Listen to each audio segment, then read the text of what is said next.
लगेगा कि क्या है तुम्हारी स्थिति। दूसरे की प्रशंसा सुनकर आनंदित होना, ये हमारे साधुता के मार्ग में लाभदायक है। अपनी प्रशंसा सुन करके हृदय में सकुचाहट आ जाना, मैं अधम, ये कैसा, ये है परमार्थ का स्वरूप। अपनी निंदा सुन करके आनंदित होला, देखो प्रभु ये ठीक कह रहे हैं, ऐसा ही मैं हूं। दूसरे की निंदा जब बात हो तो कान में उंगली डाल लो, नहीं नहीं हमें नहीं सुनना। बोलना तो है ही नहीं किसी के विषय में, पर चर्चा ही हमें दोष से युक्त कर देती है। भगवत चर्चा छूटी, जहां किसी की चर्चा तहां कोई न कोई अपराध बन जाएगा, वाणी का अपराध बन जाएगा, हम निंदा कर बैठेंगे। ये दूसरे की बातें देखी सुनी चुगली करना है, बिल्कुल ठीक नहीं है। एक दूसरे के विषय में वार्ता करना परमार्थ के हानि की बात है। जब एक दूसरे मिले बोधयंता परस्परम, भगवत चर्चा करें, श्री स्वामिनी जी के रूप गुण का, उनकी लीला का, उनके हास परिहास का वर्णन करके हम अपने मन को निर्मल करें, आह्लादित करें। ये चुगली करना ठीक नहीं है।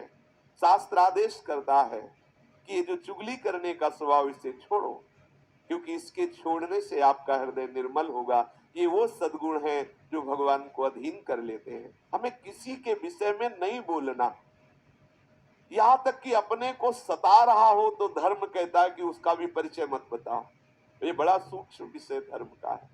जब धर्म स्वरूप बैल को जब परीक्षित जी ने देखा कि उसके चरण टूट गए हैं, तीनों एक चरण से चल रहा है और एक पुरुष प्रहार भी कर रहा है, पूछा बैल से जो धर्म रूप में था कि आपको दंड कौन दे रहा है?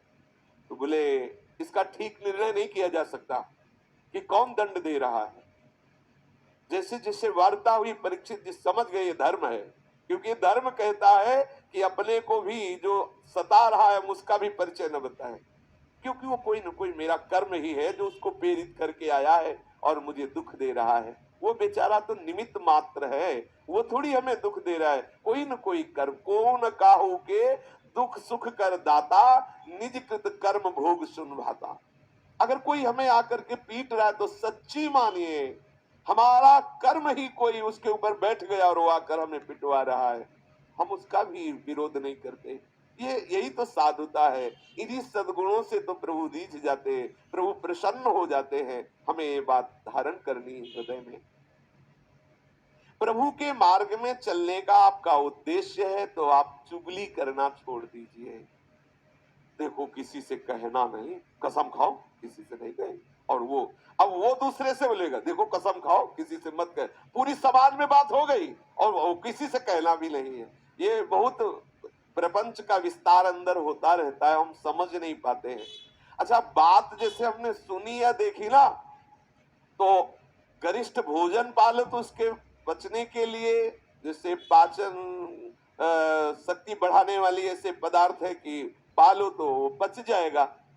ऐसे ही जब किसी की बात अगर आपके हृदय में पहुंच गई और आप नाम जपना शुरू कर दें तो भले पच जाए, नहीं तो चाहे दीवार से बोलना पड़ेगा। आहा, अब थोड़ी शांति मिली। वो जैसे नहीं पेट में गुड़गुड़ गुड़गुड़ होए तो फिर अब उसमें चूरन, पंचसकार चूर्ण या कोई ऐसा डाल लो तो भले बच जाओ, नहीं तो वो फिर बार बार खट्टी डकारें आना और ऐसा। तो ऐसे इसमें डकार से आती, कैसे बोले, कोई तो मिले तो बोले सुनो किसी से कहना नहीं। बोले क्या? बोले पहले बताओ किसी से। बोले कसम से नहीं कहेंगे। अब वो उनसे, अब वो दूसरे से बोले कि ऐसा, ये परमार्थ के विपरीत चेष्टा है। थोड़ा हम हजम करना, पर हजम करने की औषधि नाम है। अगर नाम जप नहीं हो रहा तो हजम नहीं होगा, वो बिल्कुल धरी रहती है। और जब निकाल देना, किसी से बात कर देना, तब लगता है हाँ अब शांति मिली है, वो तो कहना ही पड़ेगा। इसलिए नाम जप के द्वारा पचा सकते हो, अन्यथा नहीं। अगर नाम जप नहीं तो आप ये पचा नहीं सकते हो। आपसे बुलवाएगी, चुगली करवाएगी, निंदा कराएगी। दोष दृष्टि द्वेष वृत्ति मिटा करके हमें सर्वत्र भगवत भाव करना है। इसलिए हमें किसी की चुगली नहीं करनी है। सबको सुख पहुंचाने की भावना, सबसे सुंदर दया का स्वरूप यही है। सबका मंगल हो, सब सुखी हो। कैसे होंगे? नाम कीर्तन से, नाम जप से, लीला कीर्तन से, लीला श्रवण से सबका मंगल होगा। आप किसी को दो रोटी दे देते हैं तो उसका मंगल थोड़ी हो जाएगा। थोड़ी देर के लिए भूख मिटी, फिर 4-6 घंटे बाद फिर उसको वो सताने लगी। वास्तविक दया का स्वरूप क्या है?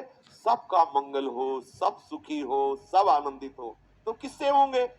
सबका मंगल, सबका सुख, प्रभु का नाम कीर्तन श्रवण करना, प्रभु का नाम कीर्तन गायन करना, प्रभु की लीला कथा श्रवण करना, प्रभु की लीला कथा गायन करना सबसे बढ़िया निरपेक्ष दया है। जब कहीं कोई आपको मिले तो उसको सुख प्रदान करने की भावना से आप भगवत चर्चा कीजिए।